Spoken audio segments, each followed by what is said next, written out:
Hey, Seattle hockey fans. I hope you are still enjoying the good feeling after a home win.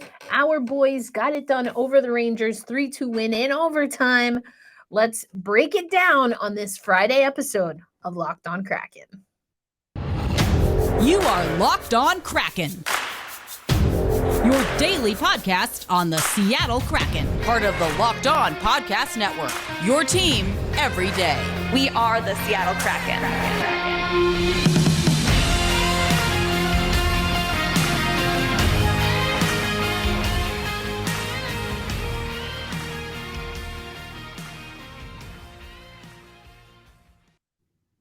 Happy Friday, Seattle hockey fans. This is your daily podcast covering the Seattle Kraken. I'm your host, Erica L. Ayala. Thank you for making us a part of your daily listen.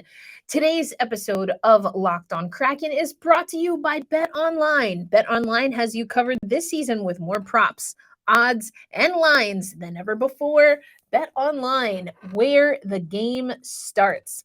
Hey, let's start this one talking about Justin Schultz. We're going to hear from Justin Schultz in a little bit, but was able to contribute offensively, was a player that if you listen to the Squadcast, the crossover episode before this one, John Chick and I talked about Justin Schultz and a few other guys. Talked about Burakovsky. I thought Burakovsky did a better job with puck handling. We're going to hear from Jared McCann on this show. He talked about, of course, practice and the 3v3. And, I thought he had some amazing quotes, essentially referring to patience. And that's what the Seattle Kraken focused on, and that paid dividends. I do think this could have been a game that we won in regulation. That being said, the 2 goals that Martin Jones led up, I'm not sure that he really could have done much about them, or even the players on the ice. Bodies got all discombobulated. The puck ends up on the stick of the Rangers 2 times. We saw that. I'm a little more critical of the first one. Larson kind of goes to make a little bit of a soft block, I think, as the puck's crossing across the crease or just in front of the crease. And, I don't think that he was moving enough. He got a little flat-footed. That leads to the first goal. That being said, it hit a bunch of bodies in front. The second one that goes in, Gaudreau, you see him kind of hunker down. I think it catches him, pucks, hits bodies, dies right there on the ice. And once again, the New York Rangers are able to find it. On that one, Martin Jones had no idea where the puck was. Too many bodies in front. So, I'm not sure that I'm too mad about that. If I were to nitpick, though, it would be on why we were giving up power play opportunities in the first place. Carson Soucy, you're not out of the doghouse just yet. The Seattle Kraken overall, they had 8 penalty minutes. Well, both teams really did. 8 penalty minutes. The difference, though, in this game, the Rangers were 2 for 4 on their opportunities on the power play. The Seattle Kraken were not. So look at this, 2 for 4 for the Rangers. They only scored 2 goals. The Seattle Kraken 0 for 4. So if we can either do better on the penalty kill, if we can not get into penalties late in the game, looking at you, Carson Soucy, or if we can convert a little bit more on the power play, that could have been the difference in us getting all 3 points instead of having to share. I'm an eldest child. I don't like sharing. I don't want to share. But as promised, let's hear from Justin Schultz and then Jared McCann after this game. Justin, of course, with the game-winning goal. Either way, he was going to get the game-winning goal, in my personal opinion. It had to come in overtime. Just talked about that. But either way, here's what Justin said after the game. I feel like we've been getting off to good starts all year and just continued that tonight. And like I said earlier, it's a good team over there. I played them a lot the last few years, and they got a lot of skill, and our team did a good job all night battling through when it wasn't going our way and just finding a way to get 2 points. Jonesy was huge again in net and giving us a chance to win every night. Yeah, just Schwartzy was in front. I forget who else was there, but just kind of not shooting to score away, just trying to get it there, and he got a tip on it.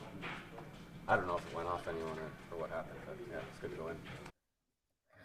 I've been very curious to see how Justin Schultz would integrate into the Seattle Kraken. He had 2 goals, his second and third goals of the season. So getting involved, integrating into the offense, we saw Justin be able to do that.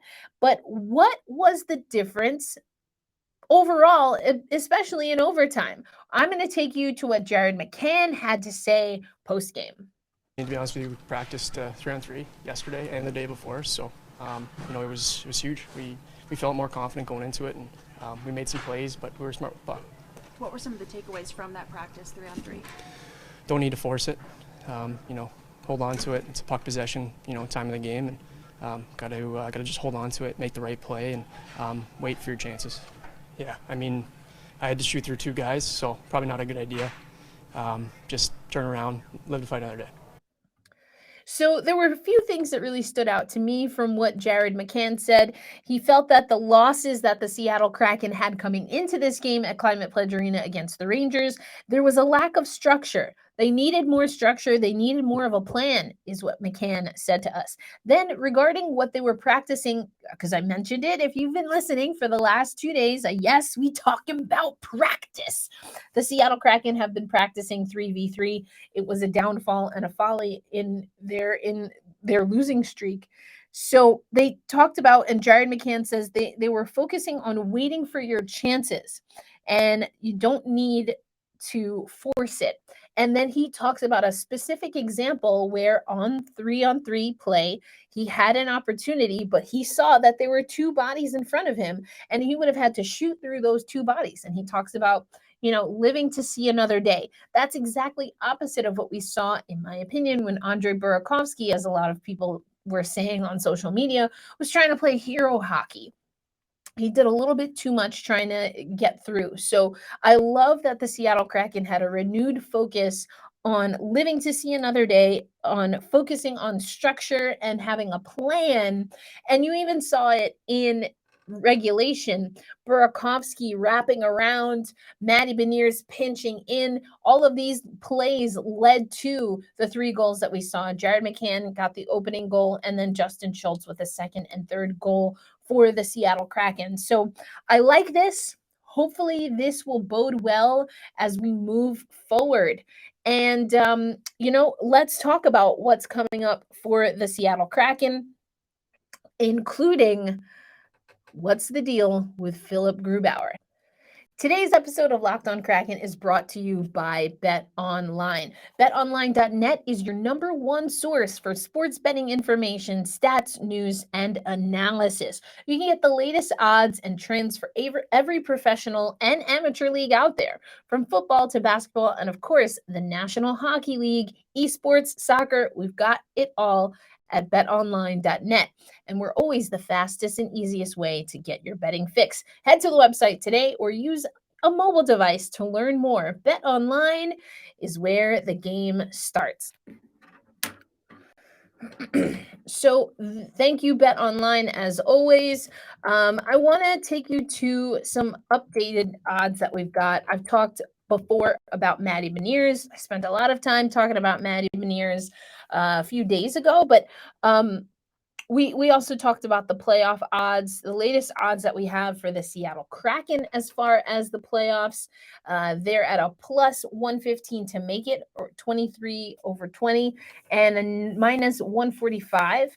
Opening odds were plus 325 and minus 450 for no. So I think we're seeing improvement there for sure. But also, BetOnline still has Matty Beniers at 9-2 odds to win the Calder Memorial Trophy.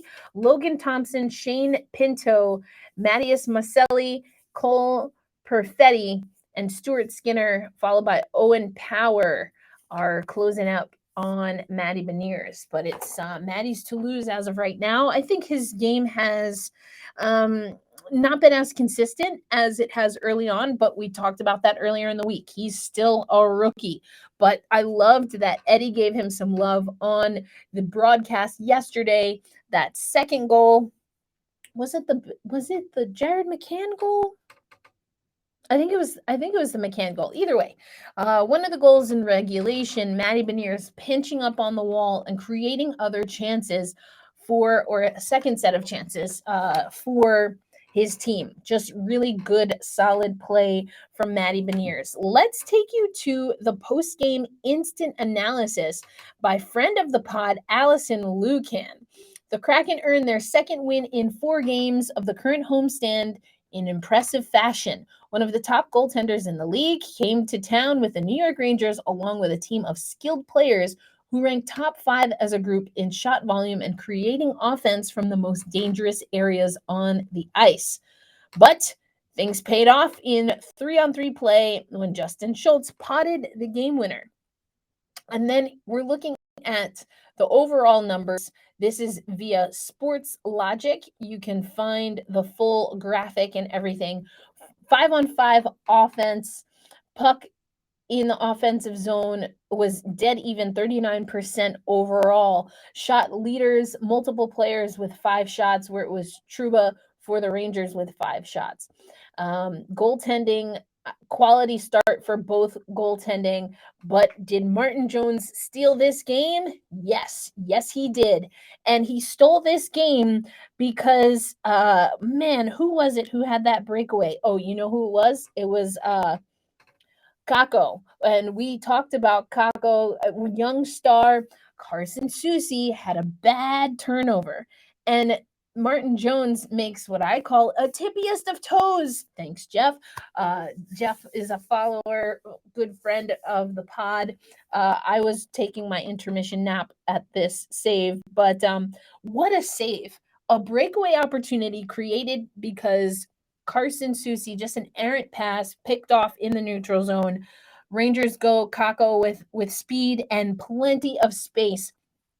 And Martin Jones makes the save. He talked a little bit about there, said, he definitely bit one way, so he had to kind of throw his legs out. But you know what? It worked. We'll take it. So, Martin Jones stealing the show, which of course goes back to, again, a conversation we're going to talk about coming up next on the show. And I talked about it earlier in the week. Philipp Grubauer sounds like he's coming back maybe as early as this weekend. We'll take a look at the schedule. But does that mean he automatically is going to get between the pipes for the Seattle Kraken? Only time will tell. So yes, a steal of a game for Martin Jones gets the Seattle Kraken back in the mix here. So let's take a look at the standings. Where are we when it comes to all things? Well, we are top 3, baby, in the Pacific Division. We are above 500. We are just about at 500. We're at... So let's take a look at these standings here. The Seattle Kraken are 3rd overall in the Pacific Division. You can see that our home and away record, we're getting there. We're over 500, which is what I wanted to see from this team. We're getting better at home, which is what we need to see from this squad. So that's overall in the Pacific Division. You love to see it. We're chasing Los Angeles and Vegas. Here's some of the other leaders and looking at the wild card. But the Seattle Kraken, goal differential of +8. I love to see that. And that's the work of Martin Jones. So what happens when Philipp Grubauer comes back healthy, which is happening pretty soon? We got some things to talk about, folks. That's what's coming up next on Locked on Kraken. Hey, if you are listening to Locked on Kraken, make sure you're also listening to Locked on Sports Today. Of course, you listen to us first, then you make your second listen of the day, Locked on Sports Today. From games that matter the most to the biggest stories in sports. Go beyond the scoreboard and behind the scenes with local experts and insights that only Locked On can provide. Locked On Sports Today is available wherever you listen to audio podcasts. You can also find it on YouTube. So I'm going to take you to this article by the hockey writers. Martin Jones is proving valuable for Kraken. After disappointing seasons in San Jose and a bounce-back year with the Philadelphia Flyers, Martin Jones was signed by the Seattle Kraken in the offseason to fill in the backup goaltender spot. Once Grubauer went down with an early injury, Jones has been thrust into the starter's role. So far, he's running with it. This is what I love about this article. One of the subheadings is Kraken defense seems to ease burden on Jones. Yes, as much as I do think we need to improve on defense, I do think the team defense has been better. I talked about Larson. I think he should have moved his feet a little bit more. We talked about Susie giving away errant passes as he's exiting the zone. Those things still need to be cleaned up. They're not happening as often, which makes them more glaring. And it also hurts my heart that it's Larson and Susie that I'm talking about a lot in those situations. But either way, this article goes on to say the team has done a fantastic job of limiting the chances coming from the slot at 5v5. We talked about this a lot during the Minnesota game. I thought it was so apparent that the scout and Alison Lucan, again, did a great job talking about that. And that was the scout for the Seattle Kraken, is to keep Minnesota out of the slot. And yes, they've been doing a better job of that as a team overall on the whole. So we love to see it. So let's take a look at this heat map. You can see that the higher orange is showing what is, quote, an obscene amount of chances from directly in front of the crease. So this orange right here, distance from goal line, all right? Just lots of shots right in here. Okay, this is the goal. Look at all that.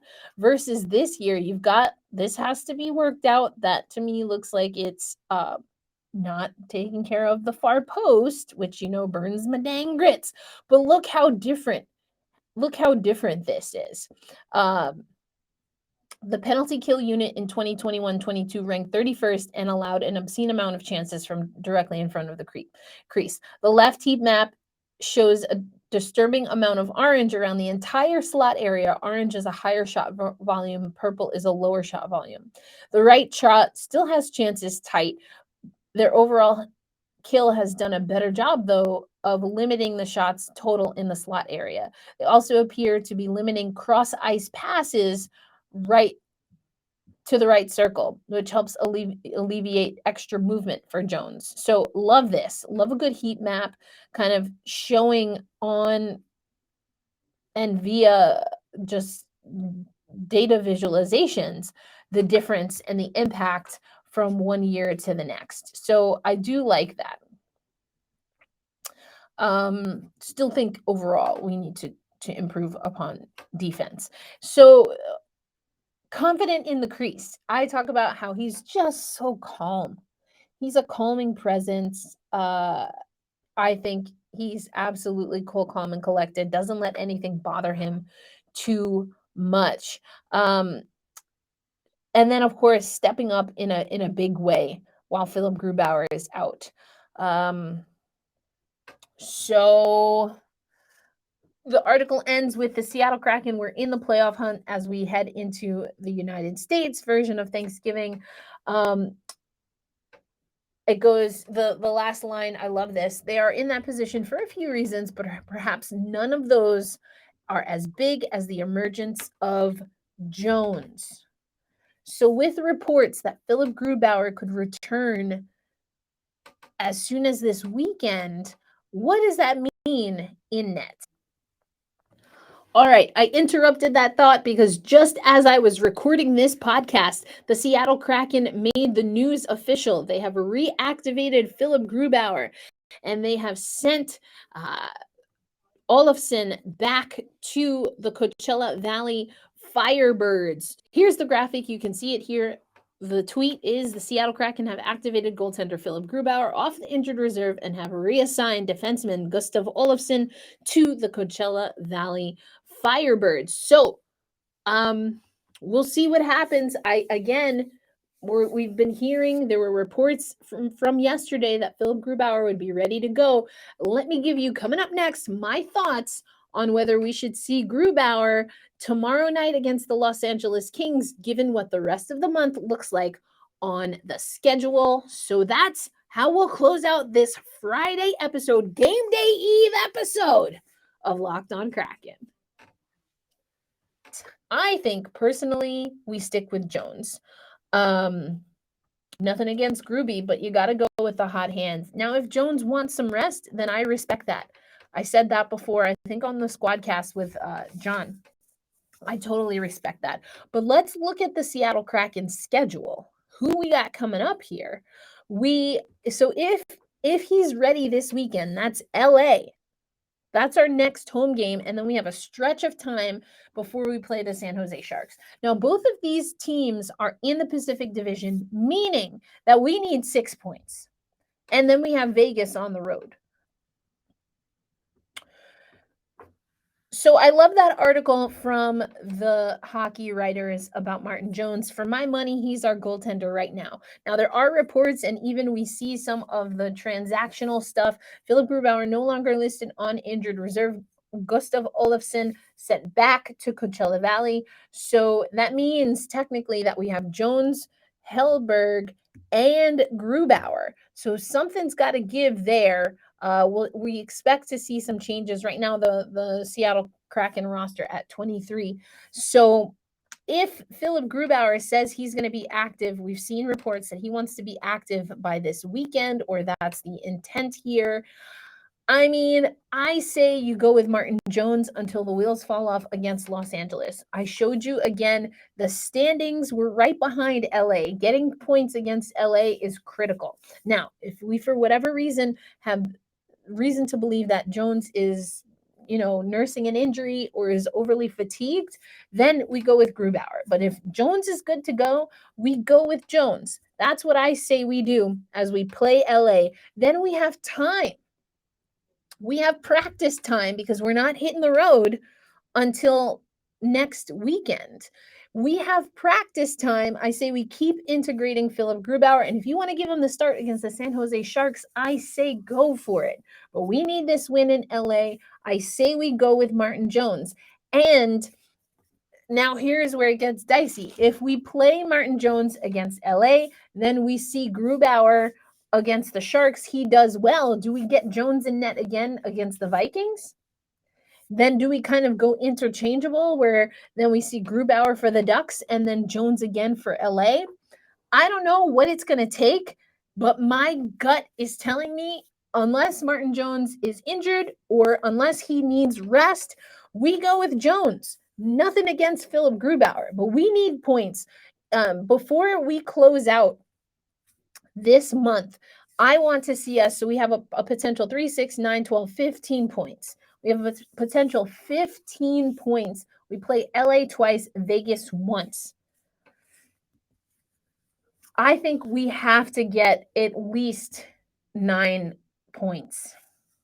I want to see us get 9 points. Because you go 3 and 6, so that's 2 wins outright against Anaheim and the Sharks. We need to win. I mean, I really want to get 12 because I think we should be able to beat LA at least once. And of course, I want to see us beat Las Vegas. I think we're a better team than the last time we went up against Las Vegas. So I would love to see us. I think we got to get 9, but 12 is a possibility here.